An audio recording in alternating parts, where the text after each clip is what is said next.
All right, let's be honest. There's no secret that Notion's my favorite app, but Coda might be better. And here are 5 reasons why Coda actually is better than Notion.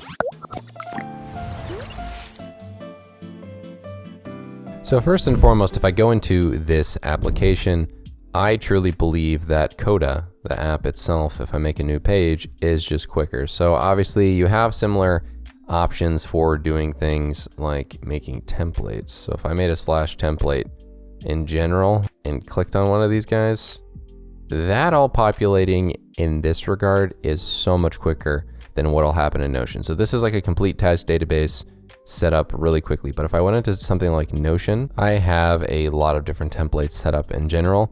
And if I did this, that took longer for just that. So I actually have a bunch of old templates that I'll show you. So if I did something like this and did a YouTube session,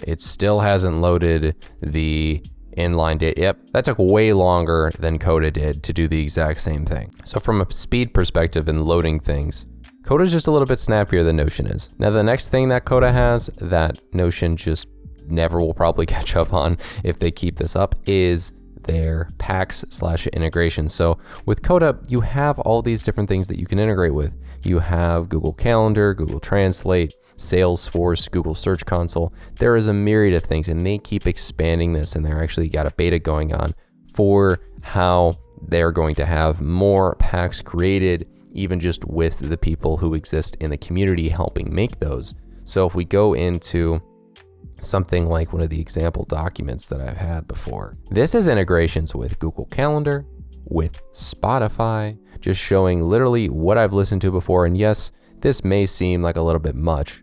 I mean, I get that, but also you can just do all of these things in Coda, and you can't do nearly as many things like this in Notion. I mean, Gmail integration, Google Drive integration. I understand that there's sort of a Google Drive integration with Notion.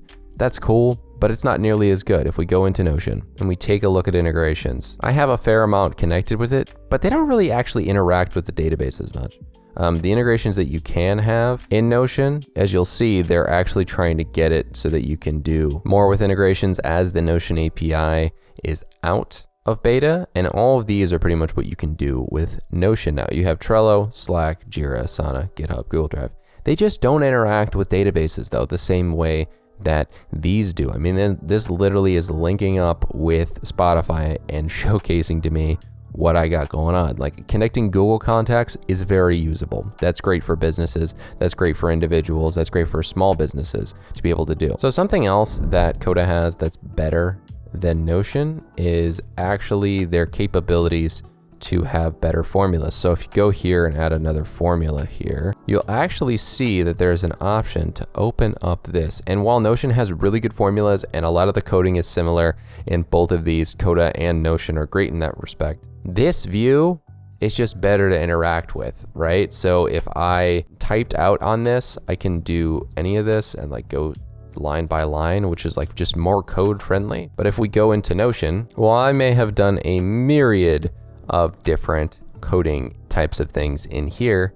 Where's the opportunity for me to open this up more expanded or just view it in a larger sense? It's literally like up and to the side in comparison to whereas the other one is this entire thing right here. So the ability to have this extra space when doing formulas is a little bit better in my opinion, and Coda gets another point in their column. The next thing I want to talk about is the fact that they just have more date views. If we go to the filtering and add a filter, due date, they have much more options. Look at all these different options. I understand that this is like a little bit of coding already put into it, but I just don't get why Notion can't have their databases do the same thing. The last 7 days, next 7 days, all these are kind of the same.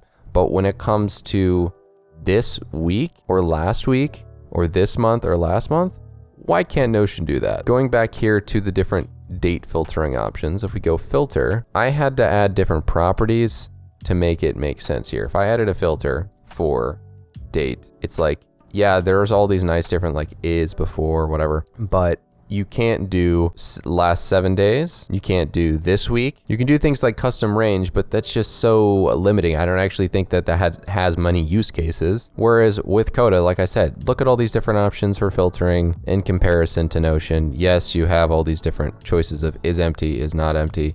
That's cool, but anyone in Notion would love the this week filter. I mean, it just would be amazing.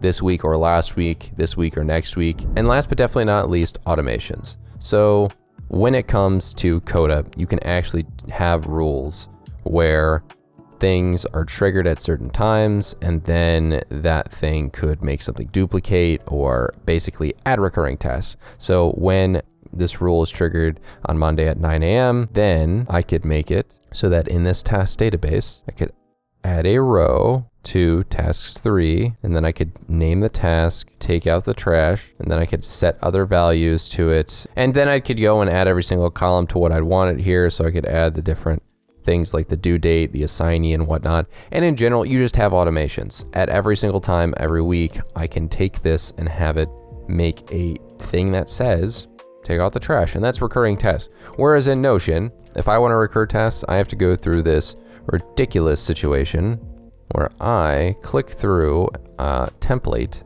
that has it, and then I like drag it onto my calendar. That's just not as fun. That's not as good. Recurring tests in Notion are not possible outside of a very good video Thomas Frank made with some external things like make.com or automate.io, but you have to pay extra for those things, and Coda has everything built in. If you like this video, make sure to check out this one to see how you can improve your Notion even more.